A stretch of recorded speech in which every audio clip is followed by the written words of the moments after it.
Baik, jadi saya buka terlebih dahulu. Bismillahirrahmanirrahim. Assalamualaikum warahmatullahi wabarakatuh. Waalaikumsalam. Waalaikumsalam warahmatullahi wabarakatuh.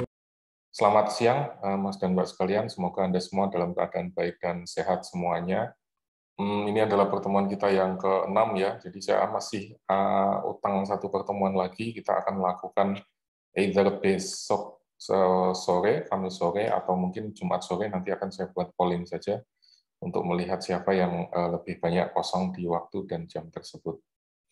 Nah, minggu lalu kita sudah bahas tentang post-truth, kenapa itu menjadi penting, kenapa teknologi terus akhirnya bisa menjadi atau membawa pengaruh yang seperti itu dan lain sebagainya. Sekarang saya akan bahas tentang blockchain dan distributed ledger technology. Ini adalah sesuatu yang mungkin erat kaitannya dengan governance, jadi nyambung dengan yang kemarin sudah dibahas juga, karena di bab terakhir itu, di bagian terakhir itu kan kita harus punya mekanisme yang bisa mendorong atau menciptakan polarisasi itu bisa lebih kecil lagi, kemudian ada akuntabilitas dan lain sebagainya. Nah, sebelum kita mulai, mari kita awali terlebih dahulu dengan berdoa menurut agama dan keyakinan kita masing-masing. Kemudian kita semua selalu mendapatkan kesehatan, keselamatan, kemudian diberikan kemudahan dalam mengerjakan semuanya. Berdoa dipersilakan. Oke, baik. Mungkin langsung saja saya share screen ya. Sebentar. Jadi mungkin langsung saja akan saya share. Nanti kalau ada pertanyaan, silakan dituliskan di kolom chat atau bisa raise hand. Terus Anda bisa mengajukan pertanyaan Anda. Nah,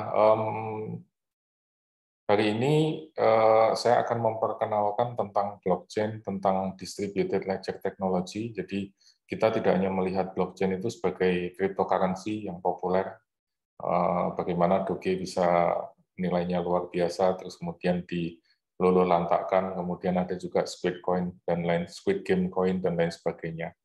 Tapi kita hanya akan membahas itu sedikit, kita akan lebih banyak mengulas tentang teknologi di balik cryptocurrency ya, yaitu blockchain dan distributed ledger. Lalu kita akan melihat fitur-fiturnya, apa yang membuat dia bisa berkembang seperti sekarang ini, kemudian apa implikasinya dan konsekuensinya terhadap organisasi secara umum ya. Karena ini erat kaitannya dengan urusan tata kelola, governance, kemudian akuntabilitas dan lain-lain. Nah, yang menarik ya biasanya saya suka kartunnya Dilbert ini karena dia mengungkapkan fenomena-fenomena yang ada di sekitar kita dengan cara-cara yang agak sarkas ya. Kadang-kadang menyindir, kadang-kadang sinis dan lain sebagainya, tapi fenomena ini nyata dan mungkin berlaku atau terjadi di sekeliling kita. Jadi setiap ada sesuatu yang hype yang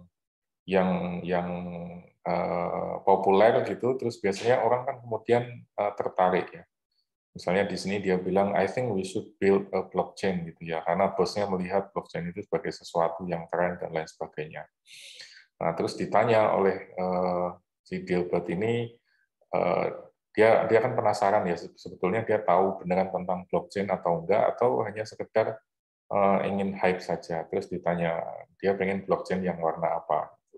Ini untuk menunjukkan itu tadi, bahwa di banyak organisasi, banyak perusahaan, kadang-kadang kita pengen, wah ini revolusi industri 4.0, kita harus pakai big data, kita harus pakai artificial intelligence, kita harus pakai machine learning, kita harus pakai virtual reality, dan lain sebagainya. Tapi sakjane kita tuh benar-benar tahu nggak sih apa yang kita omongkan, gitu, apa yang kita mau. Gitu. Jangan-jangan ya, jangan-jangan yang pertama kita tidak tahu apa yang kita mau gitu, atau yang kedua jangan-jangan mungkin kita tahu apa itu blockchain, apa itu artificial intelligence dan lain sebagainya. Tapi yang kita butuhkan bukan itu gitu. Yang kita butuhkan itu mungkin sesuatu yang lebih sederhana, mungkin hanya sekedar database, mungkin hanya sekedar aplikasi yang sederhana tapi bisa digunakan dengan maksimal dan lain sebagainya. Karena tidak semua itu terus kemudian solusinya harus blockchain, harus build big data, harus artificial intelligence, dan seterusnya. Yang terjadi di media, di internet, dan lain sebagainya, ketertarikan, excitement ya tentang blockchain itu biasanya hanya tentang ketertarikan akan kemungkinan kita untuk bisa berbagi data lintas organisasi. Jadi sekali lagi orang itu excited atau amazed tentang blockchain itu alasan utamanya karena memungkinkan kita untuk berbagi data lintas organisasi. Karena blockchain memungkinkan pertukaran data itu dengan sangat mudah. Nah, masalahnya ini sesungguhnya teknologi yang sudah lama sekali ada. Sudah berkembang cukup lama, jadi kalau ingin sekedar tukar-menukar data, pakai teknologi database atau file sharing yang sederhana, juga sesungguhnya bisa, gitu, tidak harus kayak gini. Tidak harus menggunakan blockchain dan lain sebagainya. Tapi kenapa ini menjadi mengemuka ya karena untuk sebagian organisasi, sebagian industri ini adalah konsep yang asing, konsep yang tidak familiar. Kemudian kalau melihat konsep yang tidak familiar, orang kemudian merasa bahwa wah ini, obat untuk semua masalah, obat untuk semua penyakit. Ya, istilahnya panacea for all ills. Jadi kalau ada masalah organisasi, ya udah kita bikin blockchain. Kalau ada masalah di pemerintahan, wah ini harus dibikin blockchain-nya ini. Kalau ada masalah yang lain, terus wah kita harus bikin blockchain, buat blockchain dan seterusnya dan seterusnya. Padahal bagi beberapa industri dan organisasi yang lain, data sharing itu ya biasa aja, udah berlaku gitu. Tapi memang blockchain bagi mereka itu membuat itu lagi lebih tampak menarik gitu dan meningkatkan awareness supaya orang kemudian mau melakukan data sharing lintas organisasi. Sekali lagi, data sharing lintas organisasi itu tidak mudah. Tidak mudahnya bukan urusan teknologi, karena teknologinya ada, mau tukar-tukaran data apapun gampang, tetapi lebih kepada masalah-masalah yang non-teknis. Sebagai contoh, BPJS dan Dukcapil. Ya. BPJS, yang Anda tahu, mengurusi kesehatan, itu menjadi semacam lembaga asuransi pemerintah gitu yang memberikan layanan kesehatan buat masyarakat, yang BPJS kesehatan, yang satu lagi ketenagakerjaan.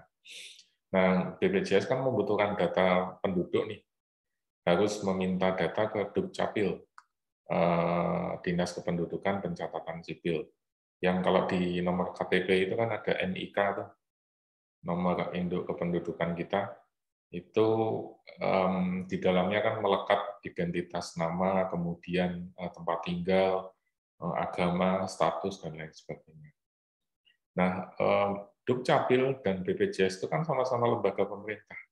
Tapi ketika BPJS mau meminta data ke Dukcapil, itu harus ada transaksi dalam tanda kutip ya.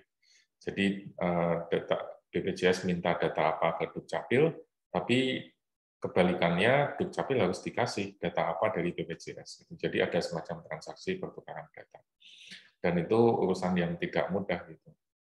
Karena melibatkan lintas organisasi dan sekali lagi ini bukan urusan teknologi ya, teknologinya sudah ada, mudah, itu urusan kesekian. Tapi yang sulit adalah bagaimana proses integrasi itu dilakukan dengan baik. Di kita juga sama, kita kan punya sintesis dan simaster nih. FEB itu termasuk yang paling advance mengembangkan sistem informasinya. Jadi sintesis itu sudah ada sejak mungkin sejak saya kuliah itu sudah ada sintesis. Dan waktu itu UGM belum punya gitu. Terus kemudian dalam perkembangannya kita tetap menggunakan sintesis, lalu UGM mengembangkan simaster. Sekarang UGM membuat kebijakan agar semuanya diintegrasikan ke dalam simaster. Nah, ini tidak mudah karena di simaster di UGM yang dikelola oleh DSSDI itu punya keterbatasan resources. Jadi untuk mengintegrasikan apa yang sudah dimiliki oleh FEB dengan apa yang dimiliki oleh universitas itu tidak mudah. Kemudian yang kedua yang juga perlu disadari adalah ada semacam ego sektoral ya. Karena suka atau tidak suka, pasti FEB merasa karena sudah mengembangkan lebih dulu, sudah maju duluan, dan seterusnya, ada rasa ego sektoral. Kita sudah mulai begini kok, harusnya UGM yang nurutin, gitu, bukan FEB yang ngikutin. Gitu. Sebaliknya, UGM merasa karena sebagai induk yang lebih berkuasa, lebih powerful, ya merasa harusnya FEB sebagai bagian dari UGM ngikut dong sama UGM, jangan mau bikin sendiri dan seterusnya. Ini hanya contoh saja bagaimana masalah-masalah yang muncul terkait dengan teknologi itu seringkali bukan soal teknologinya, tapi soal manajemen, soal politik, soal budaya, dan lain-lain. Kalau di pemerintahan ini sudah menjadi sesuatu yang jargon yang sangat mengemuka gitu. Misalnya kalau kita bicara inovasi dan rekayasa teknologi, maka blockchain ini sudah menjadi salah satu yang digadang-gadang oleh pemerintah bisa memajukan Indonesia di masa yang akan datang. Di dalamnya ada quantum computing, cognitive computing, kemudian blockchain, edge computing, advanced data visualization, deep learning, 5G, IPv6, dan seterusnya. Yang kemudian membuat kita bertanya-tanya, ini sebetulnya hanya melempar jargon, ditaruh di situ biar PPT-nya kelihatan keren, atau benar-benar punya arah kebijakan pengembangan yang jelas, yang komprehensif, yang berdasar pada kajian yang memadai, atau itu tadi hanya sekedar melempar saja terus biar kelihatan keren. Nah, sesi ini lebih banyak untuk membongkar kembali apa itu blockchain, teknologinya, dan seterusnya, supaya kita jangan sampai tadi di ilustrasi kartun itu tadi ya, terjebak pada panacea for all ills. Kita harus tahu bahwa ini adalah bagian dari teknologi, terus kemudian kita bisa pilih-pilih mana yang akan kita gunakan sesuai dengan kebutuhan kita. Nah, apa itu blockchain? Blockchain itu sebetulnya bagian atau sub begitu dari yang namanya distributed database. Database ya sesuai dengan namanya, basis data tempat kita meletakkan berbagai macam data secara terstruktur. Kemudian kalau distributed ya berarti dia terdistribusi di berbagai tempat. Ya. Itu konsepnya distributed database, di berbagai tempat tapi terhubung satu dengan yang lain sehingga bisa saling sinkronisasi. Lalu selain itu, di bawah atau bagian dari distributed database itu ada distributed ledger atau distributed ledger technology, DLT. Ini adalah proses untuk melakukan transaksi dan penyimpanan informasi secara desentralisasi, kemudian terdistribusi ke dalam ledger atau ke dalam sub-sub database, informasi yang sifatnya reliable, kemudian unchangeable, tidak bisa diubah, kemudian readily available, tersedia untuk berbagai individu dan entitas di mana saja, tentu sesuai dengan peruntukannya. Kemudian di bawah itu, subnya di distributed ledger technology adalah blockchain. Blockchain ini adalah definisinya share immutable record of peer-to-peer transaction. Jadi catatan dari peer-to-peer transaction yang didistribusikan, dibagi, kemudian immutable, tercatat di berbagai tempat, kemudian saling terhubung satu dengan yang lain dan tersimpan dalam bentuk digital ledger. Ledger itu buku besar ya kalau orang akuntansi bilang. Kemudian data ini nanti akan tersimpan dalam jejaring yang terdiri dari ratusan atau bahkan ribuan nodes atau komputer yang terdistribusi, sehingga tidak ada satu central entity, tidak ada satu server yang terpusat. Ini berbeda dengan yang kondisi sekarang ya, kalau misalnya kita menggunakan sintesis atau Simaster itu kan servernya ada di UGM, sifatnya terpusat. Jadi kalau misalnya ya amit-amit ini tiba-tiba ada teroris ngebom UGM terus servernya hancur semua, ya selesai sudah informasi yang kita miliki. Tapi dengan blockchain, kalau salah satu member misalnya hilang atau komputernya rusak atau bagaimana gitu, maka catatan informasi itu masih akan tersimpan karena dia immutable, dia terdistribusi ke berbagai unit gitu. Jadi kalau satu unit hilang, masih ada kopinya atau backup-nya di tempat yang lain. Ini yang kemudian membuat blockchain itu bisa sangat menarik. Lalu di dalamnya blockchain itu ada yang sifatnya terbuka, ada yang sifatnya tertutup. Kemudian tadi yang saya sampaikan model permission-nya itu ada yang terbuka untuk publik, ada yang private. Misalnya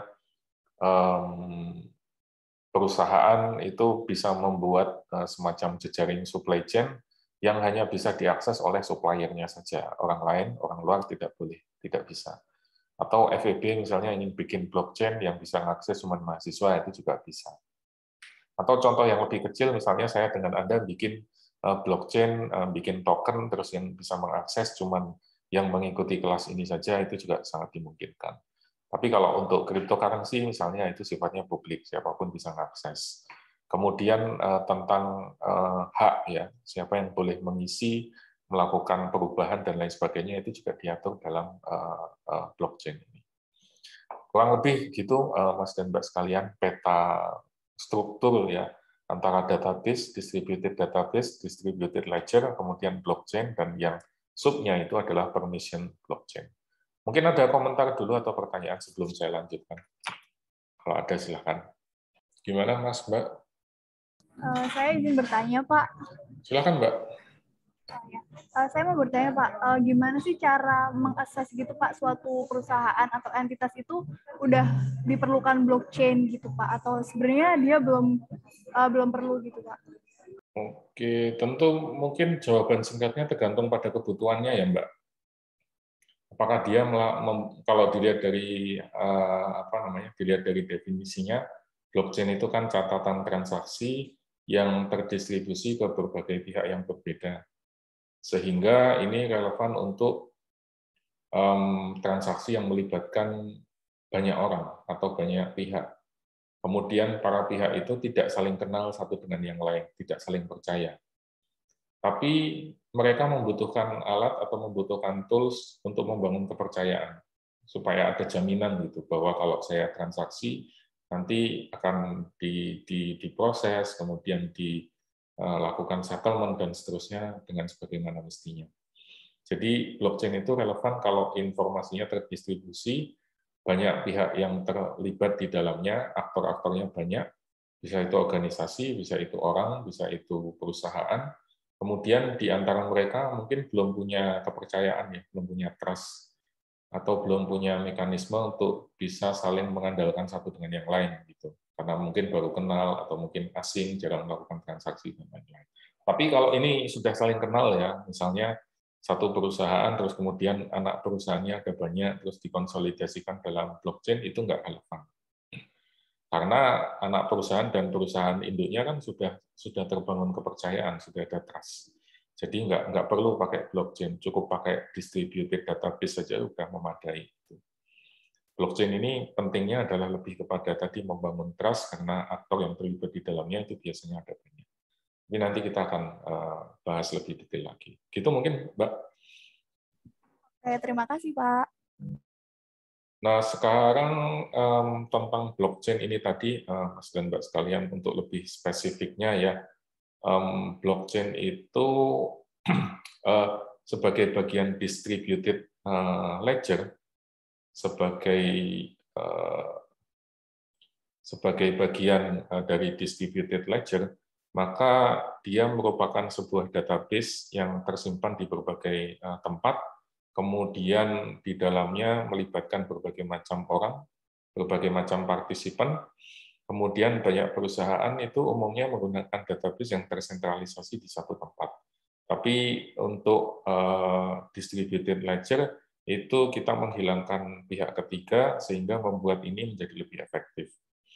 Tentu saja ini memungkinkan semua orang, siapapun yang, ini loh Mbak, tadi yang saya tegaskan bahwa enables many independent and trusting parties to collaborate. Jadi memungkinkan orang yang saling tidak kenal, tidak terikat satu dengan yang lain, tidak tahu, tapi bisa saling membangun kepercayaan.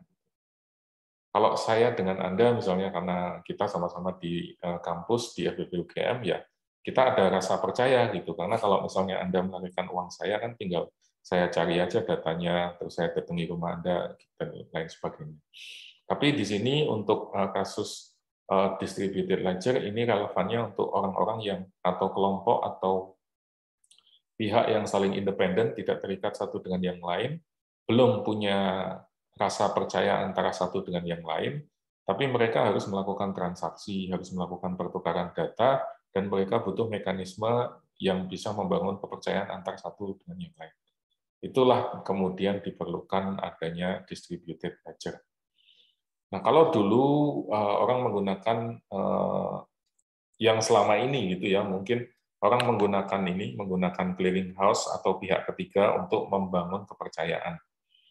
Jadi misalnya Mbak mau pinjam duit sama saya gitu, tapi karena kita nggak saling kenal ya Mbak pinjam duitnya lewat bank atau lewat fintech. Kemudian fintech itu nanti menawarkan pinjaman ke saya.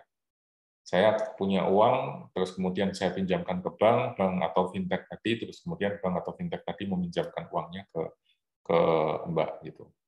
Nah, maka di sini bank itu bertindak sebagai perantara, sebagai clearing house yang nanti melakukan settlement, transaksi dan lain sebagainya, terus kemudian mengutip biaya dari situ dan seterusnya.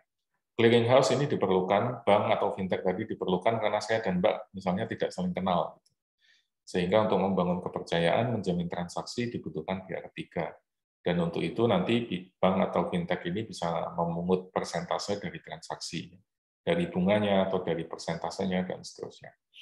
Tapi dengan adanya teknologi, kita bisa menggunakan distributed ledger, jadi pihak ketiga itu tidak diperlukan karena catatan ini, kalau sebelumnya catatan ini kan disimpan di bank yang memilikinya. Nah, kalau menggunakan konsep distributed ledger, maka catatan ini akan disimpan oleh semua pihak. Misalnya salah satu pihak ini, misalnya dalam satu kelas ini kita sepakat bikin distributed ledger, terus kita saling melakukan transaksi, pertukaran data, pertukaran uang, dan lain sebagainya. Maka data transaksinya itu akan disimpan di semua orang di dalam kelas ini, katakanlah ada 56 orang gitu ya. Nah, semua orang punya 56 orang ini punya catatan siapa minjam duit ke siapa, berapa banyak, bunganya berapa, kapan dikembalikan, dan seterusnya. Jadi kalau saya mau memanipulasi ya misalnya, saya sudah melakukan transfer kok, padahal aslinya belum ya. Saya sudah melakukan transfer, sudah membayar utang saya. Itu bisa dicek di 56 yang lain catatan ini semua, karena semua ada di sana. Dan itu membuat distributed ledger menjadi sulit untuk dimanipulasi. Karena kalau saya ingin memanipulasi, berarti saya harus memanipulasi semua catatan yang ada di dalam kelas ini. Dalam teknologi ini menjadi sulit ya, karena kita butuh computing power yang sangat tinggi. Kemudian kalau di dunia nyata ya ini juga sulit dilakukan, karena berarti saya harus menyuap Anda semua untuk menghapus atau mengedit atau memanipulasi catatannya. Daripada membayar itu semua kan butuh duit yang mahal. Lebih baik kan saya bayar utang saya aja gitu. Ini konsep yang membuat distributed ledger itu menjadi menarik dan relevan. Kemudian distributed ledger itu ada banyak jenisnya. Tadi salah satunya yang populer adalah blockchain. Ada directed acyclic graph, kemudian ada hash graph, kemudian ada yang lain lagi. Tetapi yang sekarang mengemuka dan sekarang menjadi hype tadi adalah yang disebut sebagai blockchain. Sesuai dengan namanya, ini nanti akan saya tunjukkan contohnya, dia adalah blok-blok yang saling terkait satu dengan yang lain. Jadi pertama kali ada blok di sini, kemudian ketika ada transaksi, kita bikin blok yang lain. Kemudian nanti ketika ada transaksi, kita bikin blok lagi, terus disambung dengan blok yang ini. Jadi ada transaksi, kita bikin blok lagi yang lain, dan seterusnya. Ada transaksi lagi, kita bikin blok lagi. Nah, itu terus memanjang. Ini membuat transaksi itu semua akan tercatat, kemudian membuat blockchain jadi sulit dimanipulasi atau hampir mustahil dimanipulasi. Karena kalau saya ingin memanipulasi catatan saya, ya misalnya yang ada di sini, berarti kan yang ada di sini harus dihapus, yang ada di sini harus dihapus, yang ada di sini harus dihapus, yang ada di sini juga harus dihapus. Kemudian dikalikan ke semua orang yang ada di dalam sebuah ekosistem itu. Itu kan mustahil ya, hampir mustahil untuk bisa dilakukan. Nah, distributed ledger ini punya karakteristik ya, Mas dan Mbak sekalian. Yang pertama, dia terdistribusi sesuai dengan namanya, terdistribusi ke banyak orang, banyak pihak, ini ada di bawah ini. Kemudian semua pihak bisa saling terinteraksi satu dengan yang lain. Lalu sifatnya yang kedua adalah anonim, bisa pseudonym atau anonim sama sekali.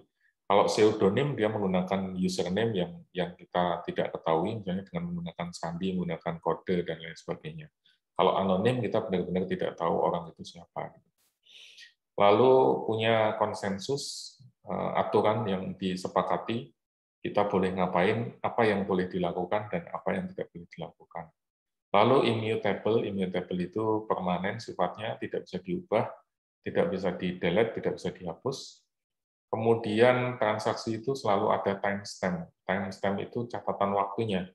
Sama kalau kayak Anda beli beli makanan di Alfamart atau di Indomaret terus kemudian dikasih stroke, itu kan ada catatannya, Anda bertransaksi jam berapa, kemudian berapa banyak yang Anda keluarkan, barangnya apa saja, Anda bayar berapa, kembaliannya berapa, dan seterusnya. Itu ada catatannya.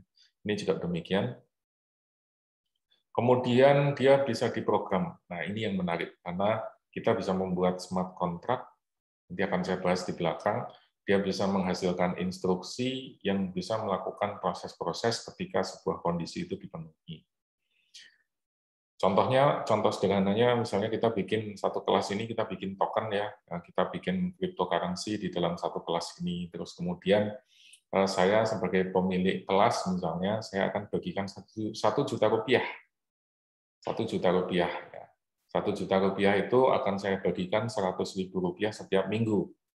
100.000 rupiah itu nanti akan saya bagikan setiap minggu, kemudian setiap minggu nanti saya akan buat kuis untuk Anda. Nah, yang menjawab paling benar dan menjawab paling cepat akan dapat 100.000 rupiah tadi. Nah, saya bisa buat smart contract di situ. Aplikasinya semua tersedia, kemudian Anda tinggal submit jawabannya, kemudian saya tidak perlu melakukan intervensi, Mbak Prasadita juga tidak perlu melakukan intervensi, pokoknya Anda tinggal submit, kemudian kalau Anda memenuhi kriteria, jawabannya benar, Anda yang paling cepat, otomatis nanti 100.000 itu langsung terkirim, tertransfer ke tempat Anda. Itu contoh sederhana dari smart contract. Jadi smart contract ini bisa digunakan untuk banyak hal, misalnya di perbankan, kemudian di logistik, supply chain, dan lain sebagainya. Karena sifatnya yang bisa mengotomatisasikan transaksi ketika reference conditions are met, ketika syarat-syaratnya sudah terpenuhi. Kemudian yang terakhir adalah aman, karena terenkripsi sehingga datanya relatif lebih aman, kemudian karena anonim, sehingga kita tidak mengetahui dengan jelas siapa orangnya, dan seterusnya. Ini yang membuat teknologi ini menjadi sangat-sangat menarik. Nah, kemudian tentang blockchain ya. Kalau tadi distributed ledger-nya, sekarang blockchain-nya. Ini adalah peta London dulu waktu saya bersekolah di sini nih, di London School of Economics and Political Science. Letaknya di Central London, di tengah kota London. Kemudian kompleks itu kan sebetulnya kompleks hukum ya, magistrate gitu, karena di dekat situ ada Royal Court of Justice. Kalau di Indonesia mungkin seperti Mahkamah Konstitusi. Gitu. Nah, Mahkamah Konstitusi ini sering banget ini ada liputan kalau ada isu apa misalnya, terus kemudian wartawan dari BBC biasanya pasang tenda di sini atau ada mobilnya yang standby di sini, menginterview orang-orang yang ada di dalam Royal Court of Justice. Jadi kadang-kadang saya iseng aja lewat di belakangnya, mana tahu ketangkep kamera dan lain-lain. Nah, tapi itu intermezzo aja. Di dekat situ ada yang namanya Rolls Building. Rolls Building itu bukan karena bentuknya seperti roll ya, tapi karena di situ adalah tempat yang disebut sebagai Rolls Office. Rolls Office itu kenapa disebut Rolls? Karena aturan hukum kalau di Inggris, di Eropa, di abad pertengahan itu kan dibuat dalam bentuk gulungan kertas itu, makanya disebut sebagai Rolls. Nah, Rolls itu kan aturan hukum banyak ya, sehingga dan semuanya ditulis dalam bentuk roll itu tadi, kertas yang digulung itu, sehingga itu semua harus dicatat dan disimpan. Nah, orang yang menyimpan itu karena dulu belum ada komputer disebut sebagai Master of the Rolls atau Master of Keeper of the Rolls atau Master of the Rolls. Dan dia ini akan menjadi orang kedua yang paling senior setelah Lord Chief Justice. Jadi setelah Hakim Agung, gitulah gampangnya. Setelah Hakim Agung, orang kedua yang paling powerful adalah Master of the Rolls ini, karena dia menyimpan semua catatan hukum yang ada. Dan dia berkantor di Rolls Building ini. Nah, kenapa disebut roles dan kenapa mereka menggunakan roles? Karena hukum yang ditulis dalam roles itu tadi kan menjadi sulit untuk diubah. Kalau dalam gulungan kertas, gulungan kain gitu, kalau ada orang yang mau menghapus, mengedit, kan harus dipotong. Bekas potongannya itu kan pasti kelihatan ya, sehingga akan membuat roles ini lebih akuntabel, lebih mudah dipercaya, lebih bisa dipercaya daripada kalau kita menuliskannya dalam lembaran-lembaran kertas. Gitu.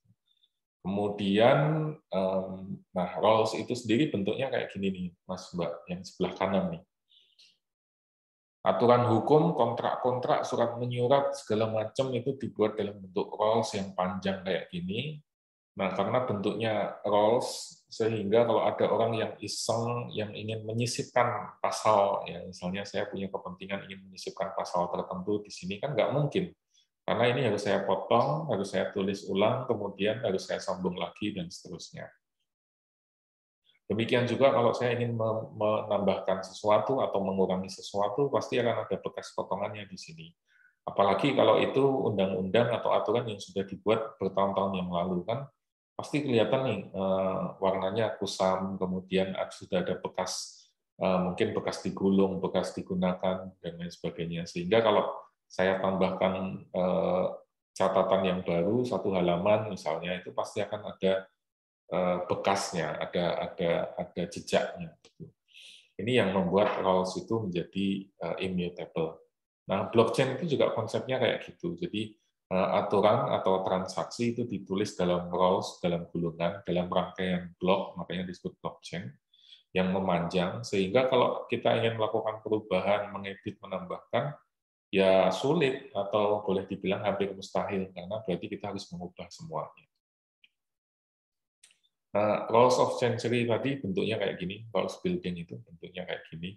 Ini menjadi tempat tadi Master of the Rolls untuk berkantor. Terus sekarang ini menjadi Judicial Court, Complex Judicial Courts. Kemudian di dalamnya itu menangani divisi-divisi yang terkait dengan keuangan, misalnya bankruptcy, kebangkrutan, terus kemudian hukum-hukum komersial, kemudian pembangunan, teknologi, dan lain sebagainya. Intermezzo saja. Nah, masuk ke dalam blockchain. Blockchain itu mengemuka sebetulnya karena papernya yang ditulis Satoshi Nakamoto. Papernya ada yang di sebelah kanan ini. Anda bisa googling saja, ini bisa ditemukan dengan mudah. Papernya memang berjudul Bitcoin, ya. Peer-to-peer electronic cash system. Tapi teknologi yang digunakan oleh Bitcoin itu sesungguhnya adalah teknologi blockchain.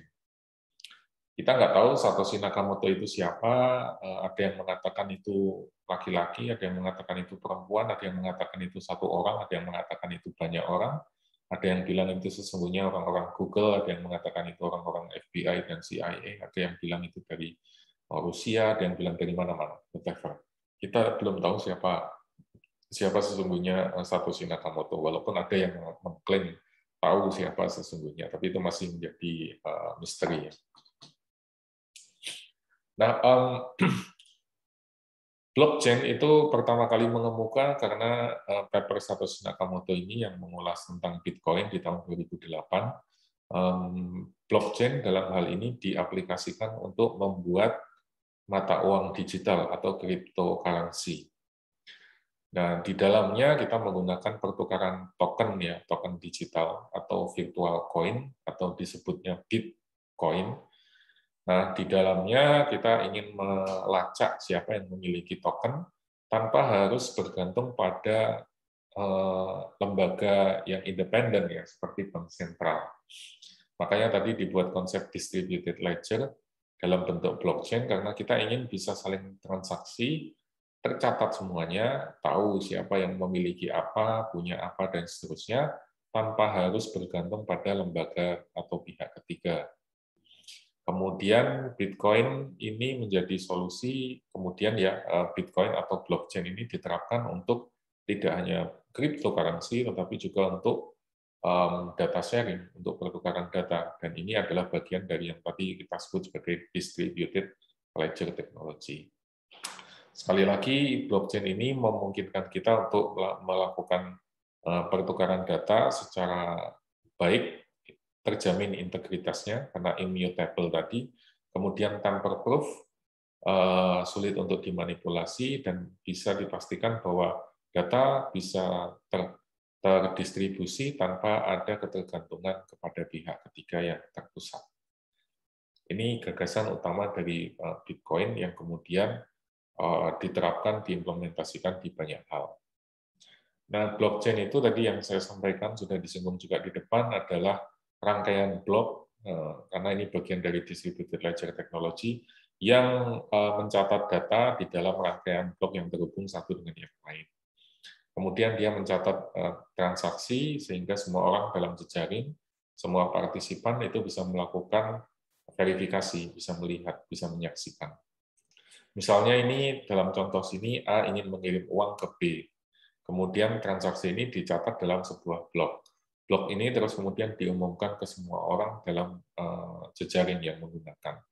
Lalu kalau blok ini semua bisa melakukan verifikasi ya, misalnya saya mau ngirim uang, uangnya beneran ada di dompet saya gitu, terus kemudian dicek, cocok. Lalu saya ingin mengirim ke Anda juga orang yang kredibel, punya catatan, uangnya jumlahnya juga sama, bisa diverifikasi. Kemudian di-approve oleh semua orang ini melakukan approval, memverifikasi, lalu blok ditambahkan sebagai bentuk catatan adanya transaksi antara saya dengan Anda. Kemudian uang itu dikirim dari saya ke Anda. Nah, smart kontrak ini, karena sifatnya kayak gini kan, ini pada dasarnya adalah sebuah kontrak digital ya, kontrak yang smart gitu. Kalau memang Anda legitimate, saya legitimate, saya memang punya uangnya, Anda punya rekeningnya, kemudian transaksi itu dianggap legal, ya nanti uangnya akan langsung otomatis berpindah. Jadi regulasi itu ditentukan oleh algoritma, oleh kontrak yang sudah dibuat. Kalau kondisinya sudah terpenuhi, ya sudah, duitnya ditransfer, tidak perlu diverifikasi oleh bank sentral, tidak perlu diverifikasi oleh pihak ketiga. Ini yang membuat blockchain menjadi menarik. Nih, kalau dulu di proses yang tradisional, semua orang itu punya ledgernya masing-masing, membutuhkan pihak ketiga untuk melakukan validasi, dan ini adalah proses yang sangat time consuming ya. Tapi dengan blockchain, datanya yang tersentralisasi tapi terdistribusi. Jadi ledgernya itu atau buku besarnya itu bisa diakses, diverifikasi semua orang. Kemudian kita tidak membutuhkan pihak ketiga karena validasi dilakukan oleh semua pihak, dan ini mengeliminasi atau mengurangi proses yang sifatnya administratif. Makanya blockchain itu menawarkan keunggulan, dia bisa memberikan transparansi, tidak fraud-nya bisa dikurangi, kemudian efisiensi naik, kontrol naik, kemudian processing lebih cepat, dan cost-nya juga lebih murah. Di sini, kalau di ekonomis menyebutkan bahwa blockchain itu memungkinkan orang yang tidak punya confidence, tidak punya kepercayaan, tidak punya trust, karena belum kenal, misalnya belum tahu satu dengan yang lain, itu bisa saling melakukan kolaborasi tanpa harus menggunakan pihak ketiga. Sekali lagi, blockchain memungkinkan orang-orang yang tidak punya confidence, tidak saling percaya, kemudian bisa melakukan kolaborasi tanpa adanya pihak ketiga. Siapa sih orang yang tidak punya trust, tidak punya confidence? Nah, kebanyakan ya, misalnya untuk beberapa kasus yang negatif ya kriminal, penjahat atau mafia itu kan biasanya tidak saling percaya antara satu dengan yang lain. Misalnya kalau Anda nonton film-film tentang perdagangan senjata, perdagangan narkoba, dan lain-lain, itu kan biasanya satu pihak tidak saling percaya dengan yang lain, saling merasa bahwa nanti akan dikhianati, dan seterusnya.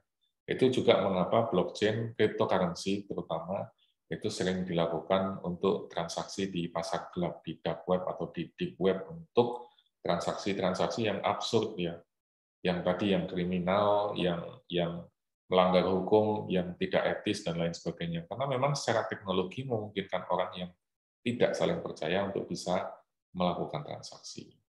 Udah pertanyaan dulu mungkin sampai sini sebelum kita lanjut. Ada? Permisi Pak, ingin Yuk, bertanya silakan Pak, Mas. mengenai Bitcoin tadi kan Pak, salah satu fungsinya untuk ini ya menghindari intervensi dari central bank kan Pak ya. Ya. Nah, sejauh ini kan fungsi central bank itu sendiri untuk memberikan stabilisasi kan Pak terhadap setiap mata uang negara masing-masing. Nah, dengan tidak adanya intervensi tersebut, apakah efek dari Bitcoin itu sendiri gimana ya Pak untuk moneter di suatu negara dan moneter di suatu negara gitu Pak. Seperti yang saya dengar juga di salah satu negara El Salvador sudah meresmikan Bitcoin sebagai alat pembayaran Pak. Oke, yang pertama dulu, Mas, kalau Anda baca di papernya Satoshi Nakamoto ini, dia mengatakan bahwa Bitcoin itu dimunculkan karena ketidakpercayaan terhadap central authority ya. Karena 2008, 2009 atau ditarik mundur lagi, itu kan waktu itu terjadi krisis subprime mortgage ya. Bank-bank di Amerika Serikat yang di bailout dan seterusnya, yang memberikan pinjaman dengan bunga luar biasa besar, yang dianggap merugikan gitu buat masyarakat dan lain sebagainya. Itu menjadi latar belakang munculnya paper ini. Jadi Satoshi Nakamoto merasa bahwa kita memberikan kepercayaan terhadap pihak ketiga, yaitu bank sentral. Tapi bank sentralnya tidak bisa dipercaya. Bank sentralnya justru mendorong terjadinya krisis, mendorong adanya distribusi kekayaan yang tidak merata dan lain-lain. Itu latar belakang munculnya kritik itu. Sehingga Bitcoin itu memang positioning-nya adalah alat untuk membypass bank sentral, karena tidak ingin diregulasi oleh bank sentral. Kemudian yang kedua, karena sekarang sudah berkembang sampai saat ini, teknologinya semakin maju, kemudian regulasinya juga semakin maju, apa dampaknya untuk moneter, itu mungkin kita perlu analisis lebih dalam ya. Tetapi apa yang direspon oleh berbagai negara adalah mereka mulai menggagas ini CBDC, Central Bank Digital Currency.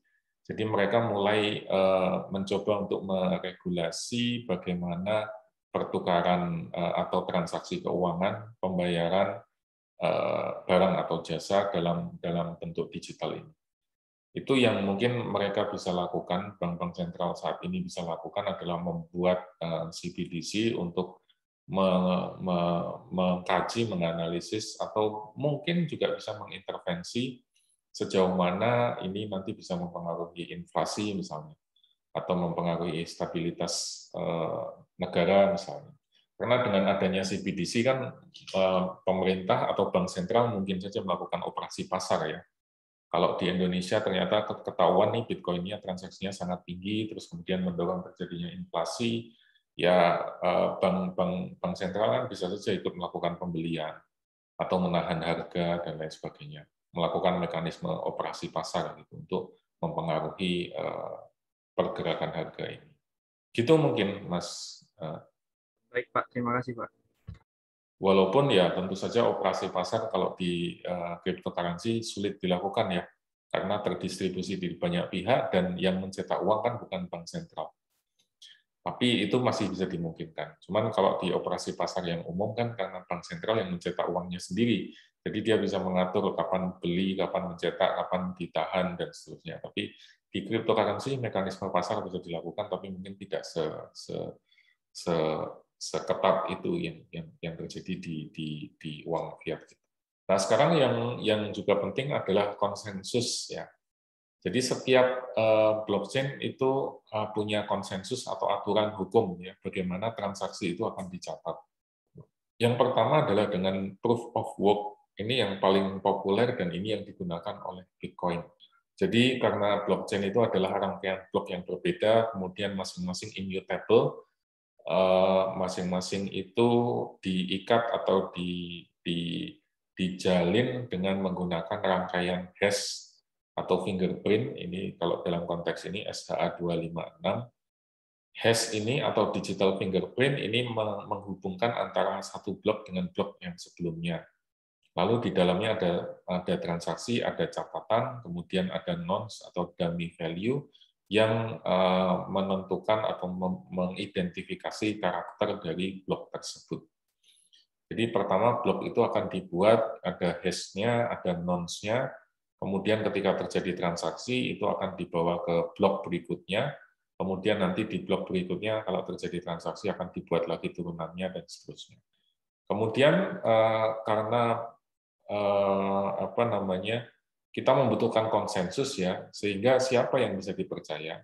Yang bisa dipercaya adalah yang bisa membuktikan sepanjang transaksi ini ya. Makin panjang dia bisa membuktikan transaksi ini, memverifikasi transaksi ini, maka dia dianggap sebagai yang paling otoritatif. Kan transaksinya panjang, jadi dia harus bisa merunut dari sini, kemudian ke belakang lagi, dan seterusnya.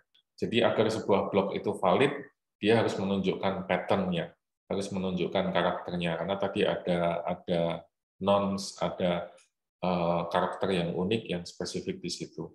Sehingga kalau kita pertama ya, untuk melakukan verifikasi, kita harus melakukan atau merunut ke semua blok ini. Dan blok itu kan panjang banget. Biasanya oleh karena itu dia akan lambat dan cukup mahal, expensive. Ini yang membuat Bitcoin atau cryptocurrency tidak bisa menyaingi Visa dan Mastercard sebagai payment gateway. Karena dia memang didesain untuk menunjukkan validitasnya.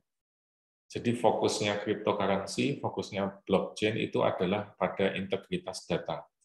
Datanya valid, datanya reliable, datanya immutable, tidak mungkin diubah.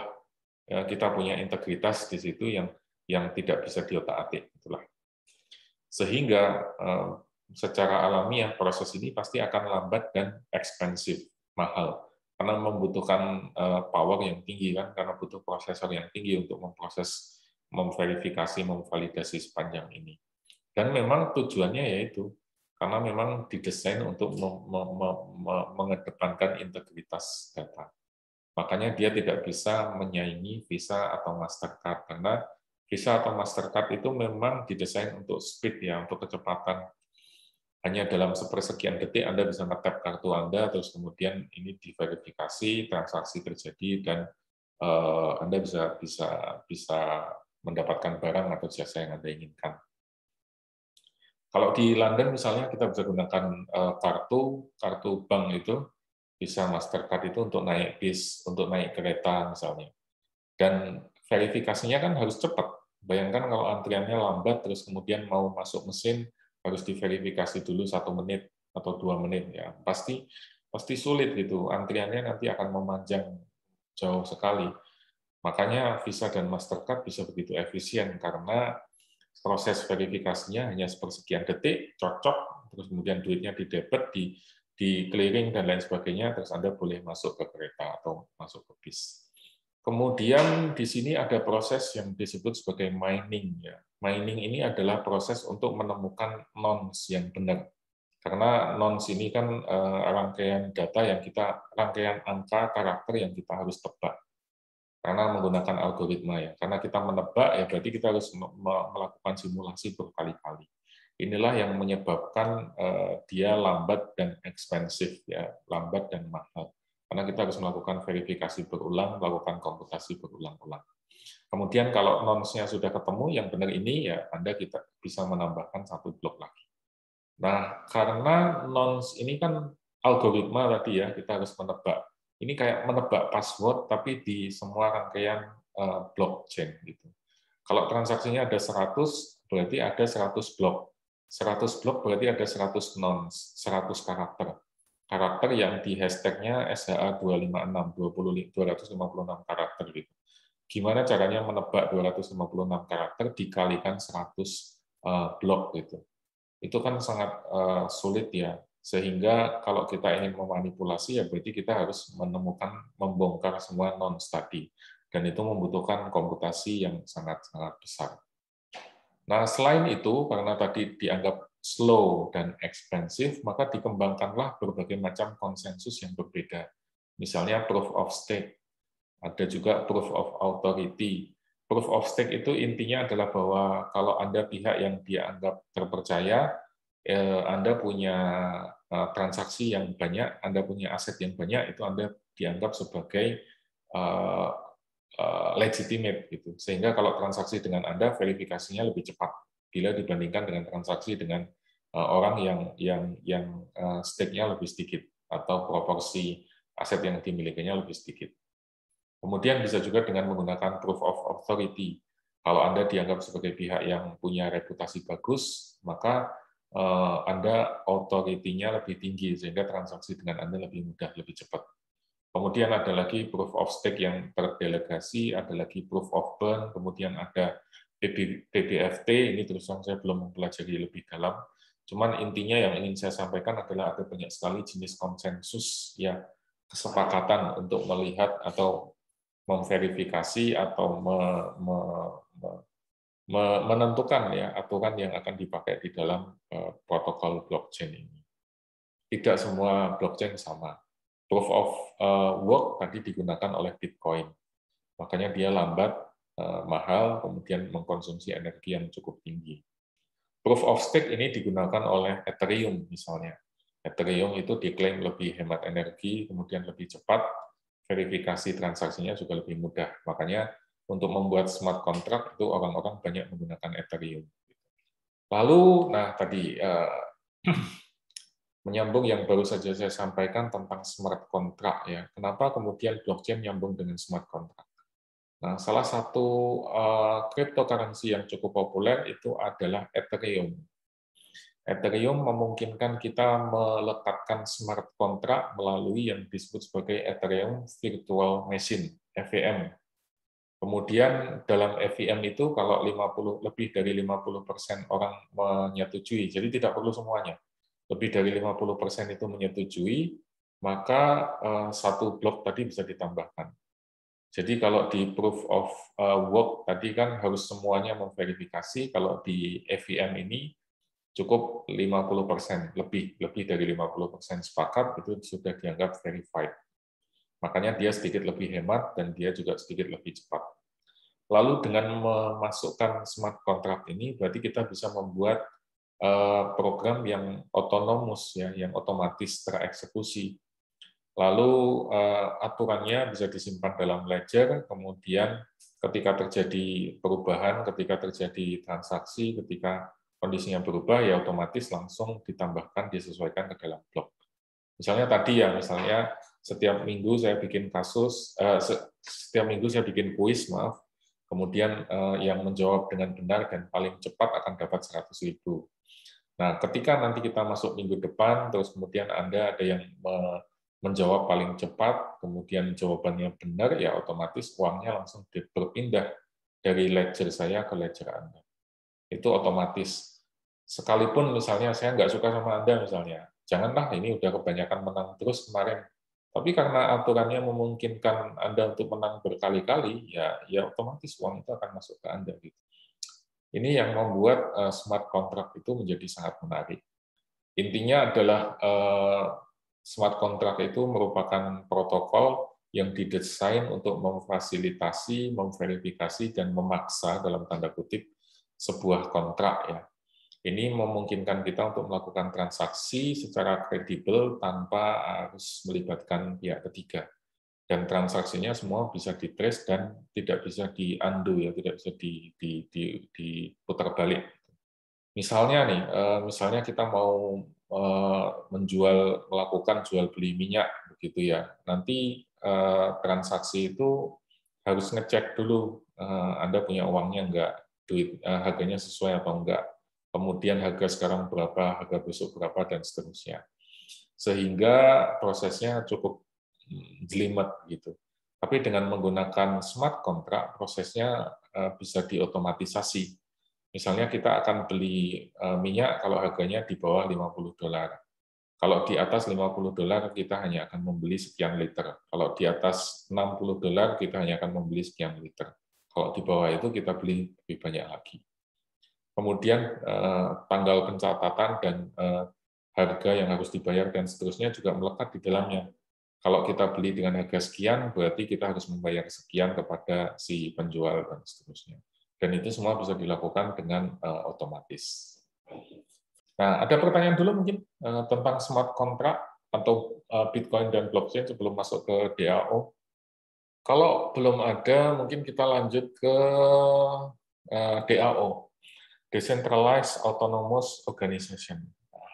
Ini juga menarik karena ini adalah kelanjutan dari smart contract tadi, Mas dan Mbak sekalian.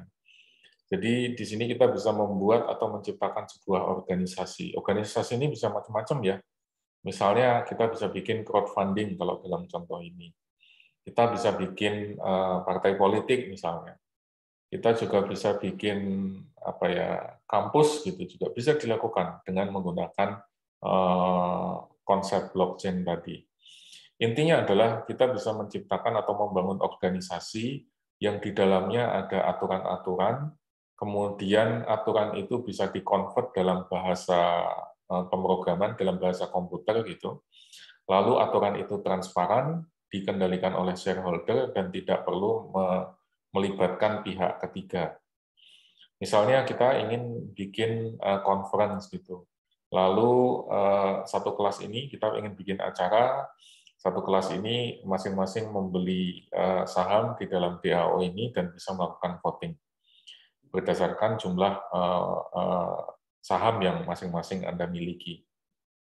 Kemudian dengan DAO ini semua mungkin dilakukan ya. Jadi kita sudah set aja optionnya. Kalau misalnya kita punya 3 atau 4 opsi gitu. Kemudian masing-masing melakukan voting. Kalau pemenangnya A ya otomatis nanti A akan dipilih. Kalau pemenangnya B otomatis B akan dipilih dan seterusnya. DAO ini menjadi salah satu bukti bagaimana crowdfunding bisa dilakukan, bisa menarik dana sampai 150 juta US dollar dari lebih dari 11.000 members dalam bentuk ICO. ICO itu Initial Coins Offering, mirip seperti IPO kalau dalam saham. Kemudian semua transaksi dalam DAO ini dicatat dalam blockchain, biasanya menggunakan Ethereum. Nah, jadi kembali ke pertanyaan di depan, apakah kita butuh blockchain? Ini adalah skema yang memudahkan kita untuk menjawab pertanyaan tadi ya. Apakah kita butuh database? Kalau enggak, ya berarti kita mungkin enggak butuh blockchain. Tapi kalau iya, apakah kita membutuhkan sharing untuk semua orang bisa menulis, bisa mengisi, bisa mengakses gitu. Kalau enggak, ya kita enggak butuh blockchain. Kalau butuh, nah, apakah orang-orang itu trusted? Bisa dipercaya? Kalau bisa dipercaya, ya bisa menggunakan, mungkin tidak perlu menggunakan blockchain. Tapi kalau kalau mereka tidak saling bersatu, tidak saling kenal, ya mungkin kita baru menggunakan blockchain. Tapi setelah itu pun kita harus melihat, menanyakan kembali, apakah kita ingin menggunakan pihak ketiga. Kalau dari awal kita ingin pakai pihak ketiga, ya nggak usah pakai blockchain. Tapi kalau memang kita ingin menghilangkan pihak ketiga, baru kita maju ke pertanyaan berikutnya. Apakah kita perlu kontrol functionality? Bentuk konsensusnya seperti apa? Kemudian mau private atau public? Nah, baru nanti kita bisa menentukan apakah ini public blockchain atau private blockchain, apakah hybrid atau yang lain. Gitu. Kurang lebih seperti itu. Jadi lagi-lagi kita tidak selalu membutuhkan blockchain. Kadang-kadang apa yang diperlukan mungkin hanya database sederhana saja, tidak perlu solusi yang komprehensif. Nah, kalau disimpulkan ya barangkali blockchain itu is not the solution to everything ya, bukan solusi untuk segalanya, bukan panacea for all ills. Itu bisa mengatasi beberapa masalah. Tapi beberapa masalah itu mungkin bisa benar-benar sangat bermanfaat. Misalnya untuk kondisi tadi yang kita saling tidak percaya, kita butuh trust, kita butuh integrity, dan lain-lain. Jadi intinya sekali lagi, blockchain is not the solution to everything. It actually solves only a few, hanya sedikit saja masalah. Tapi dalam few problems tadi, we can add actual value. Nah, lebih dari itu, kalau kita kembali mundur ke belakang, itu kan kita kenal Web 1.0, Web 2.0, dan Web 3.0.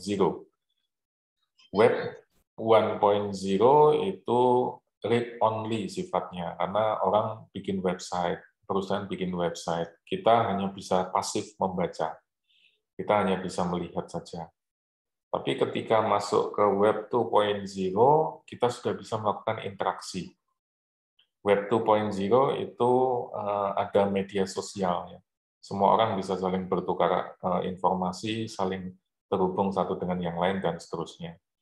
Tapi ini menyebabkan konsentrasi di platform-platform besar ya, seperti Facebook, Google, dan lain sebagainya. Mereka bisa melakukan kapitalisasi data, kemudian memegang monopoli pasar, dan lain-lain. Kita sudah bahas dulu pada saat kita mengulas tentang platform digital. Nah, sekarang kita masuk ke Web 3.0. Di Web 3.0 itu kebalikan dari Web 2.0, karena di 2.0 itu agregasi, kita melakukan pengumpulan dari sosial media yang berbeda-beda. 3.0 itu disagregasi atau desentralisasi. Dan Web 3.0 itu nanti akan dioptimalisasikan untuk teknologi yang namanya blockchain. Dan sekarang ini menurut saya saat yang tepat kalau Anda ingin mengeksplorasi tentang blockchain, karena in the near future itu akan diimplementasikan di banyak hal. Nah, saya pernah bikin posting iseng aja di Instagram bahwa untuk masyarakat itu bisa maju, bisa survive, itu kita membutuhkan yang namanya konsensus atau stabilitas. Jadi kalau kita tidak punya stabilitas, kita tidak punya konsensus, masyarakat itu tidak mungkin maju. Karena yang ada pasti berantem gitu, ribut antara satu dengan yang lain. Makanya butuh yang namanya konsensus. Nah, konsensus itu kalau dulu zaman masyarakat purba, pada saat kita masih nomaden, pada saat kita masih masa berburu dan meramu, itu konsensus diperoleh dari yang namanya animisme, dinamisme, totemisme, menyembah pada angin, menyembah pada pohon yang besar, menyembah pada hewan, dan seterusnya, atau pada patung, pada batu, dan lain-lain. Terus kemudian kita masuk ke masa akhir prasejarah, masuk ke awal masa sejarah, itu kita mulai bisa membuat kerajinan, ya, membuat gerabah, membuat perhiasan, membuat batu, kayu, logam dibikin jadi perkakas. Di sini kita mulai membangun peradaban yang baru. Konsensusnya, kalau tadi konsensus itu lahir dari kepercayaan animisme, dinamisme, totemisme, kamu nggak boleh melakukan ini, karena kalau kamu melakukan ini nanti banjir akan datang. Kalau kamu melakukan ini, nanti pohon ini akan tumbang menghancurkan kita semua. Kalau kamu melakukan ini, nanti gunung akan meletus dan melenyapkan kita semua. Itu animisme, dinamisme, totemisme. Tapi setelah masuk masa prasejarah akhir, kita masuk masa sejarah, masyarakat kan mulai berkembang, ya, peradaban mulai berkembang, konsensus itu muncul dari yang namanya mitologi. Ada dewa, ada makhluk supranatural, dan lain sebagainya. Misalnya kalau di Yunani kuno itu kan mengenal banyak sekali dewa, dewa yang menguasai angin, dewa yang menguasai matahari, dewa yang menguasai alam semesta, dan seterusnya. Kemudian setelah itu kita berkembang lagi kan jadi kerajaan. Di masa kerajaan ini raja itu menjadi dianggap sebagai titisan dewa gitu ya. Jadi dianggap sebagai keturunan dewa di muka bumi, sehingga dia harus dipatuhi. Maka aturan raja itu menjadi konsensus yang harus disepakati, harus diikuti oleh semua rakyatnya. Tapi kan dalam perjalanannya selalu ada ini ya, selalu ada namanya manusia, itu kan selalu ada. Kemarin David Hume mengatakan probability untuk deceive atau being deceived, ya, menipu atau ditipu. Makanya akan selalu terjadi manipulasi. Nah, ini contohnya mungkin pada saat Revolusi Perancis, ketika raja itu begitu korup, rakyatnya menderita, tapi dia bisa foya-foya, terus kemudian dipenggal, raja dipenggal, terus kemudian kerajaan dihancurkan, dan lain sebagainya. Setelah itu, konsensus tidak lagi datang dari kerajaan, tapi datang dari agama. Tapi agama pun juga banyak kan yang kemudian dalam perjalanannya disalahgunakan, dimanipulasi, kemudian menggunakan agama untuk kepentingan-kepentingan tertentu yang melenceng dari nilai-nilai luhur dan seterusnya. Lalu orang bergeser lagi, konsensus tidak lagi dari agama, tapi dari demokrasi.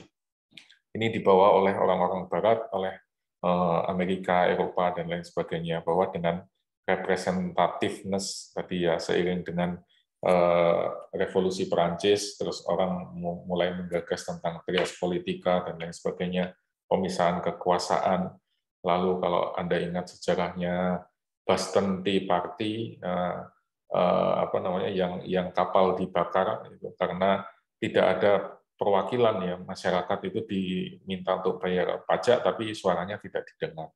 Oleh karena itu muncul demokrasi atau representativeness, keterwakilan dalam pemerintahan.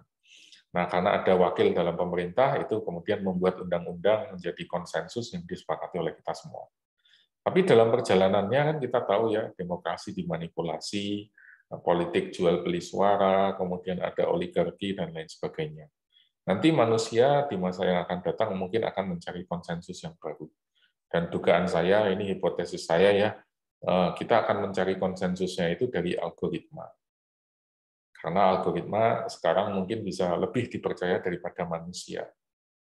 Nah, algoritma itu nanti akan diwujudkan dalam bentuk blockchain tadi, dalam bentuk smart contract. Kalau Anda melakukan ini, Anda nanti akan dihukum, Anda akan dikurangi poinnya. Karena kalau Anda melakukan perbuatan baik, Anda akan dapat reputasinya, Anda akan dapat poinnya, dan seterusnya. Semua itu diregulate oleh algoritma dalam blockchain dan smart contract. Apakah ini akan menjadi yang terakhir? Menurut saya juga tidak, karena mungkin setelah itu mungkin akan ada cacat dari blockchain. Dan kemudian orang menemukan sesuatu yang baru lagi untuk membangun konsensus dan lain-lain. Tapi intinya adalah, balik lagi ke sini, menurut saya ini adalah sesuatu yang layak untuk dieksplorasi. Kalau Anda ingin belajar tentang teknologi, tentang sesuatu yang agak ke masa depan, ini sesuatu yang perlu mendapat perhatian. Gitu mungkin, Mas dan Mbak sekalian, kalau ada pertanyaan atau komentar, barangkali, silakan. Mas Ziki, Anda raise hand. Halo, izin bertanya, Pak. Silakan. Saya penasaran tentang konsep DAO yang sebelumnya, Pak. Kemarin saya baca-baca di thread di Twitter sama di Reddit itu, kayak yang rame itu orang-orang pada mau beli Constitution DAO itu loh, Pak, yang di US. Itu gimana sih, Pak? Masa kita beli, ini penasaran saya, Pak. Kayak kita beli, konstitusi cetakan pertama dalam bentuk DAO itu gimana sih? Maksudnya itu apa sih, Pak? Apakah yang Anda maksudkan ke NFT? Non-fungible token, bukan? Yang lelang tentang US Constitution. Saya kurang tahu ya, Mas, to be honest, karena mungkin yang ingin mereka lakukan adalah, jadi intinya begini, kalau kembali ke DAO tadi, DAO itu menjadi sesuatu yang menarik, karena kita bisa membangun sebuah organisasi yang transparan, dengan aturan-aturan yang dibangun dengan tadi algoritma berdasarkan blockchain. Mungkin yang dimaksud di sini adalah kita bisa membeli constitution dalam tanda kutip. Jadi kita membeli saham, kemudian sesuai dengan saham yang kita miliki, kita bisa memvote ya.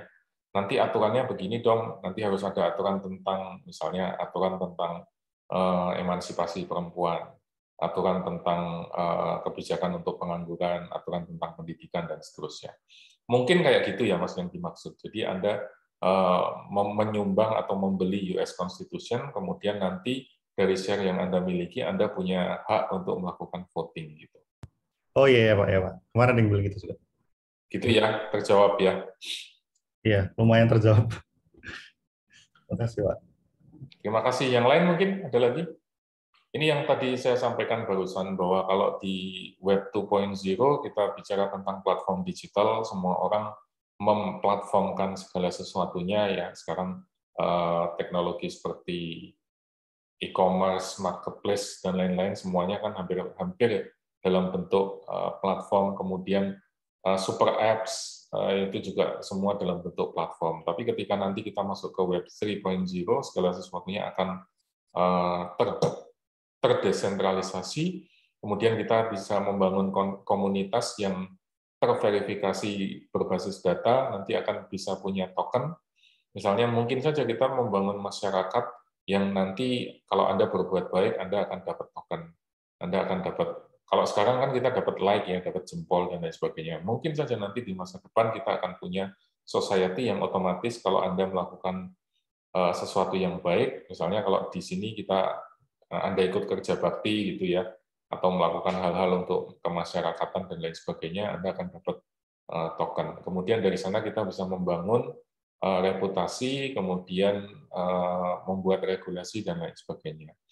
Kemudian di sana kita bisa membangun benar-benar komunitas yang dari kita, oleh kita, dan untuk kita, semua terlibat tanpa membutuhkan pihak ketiga.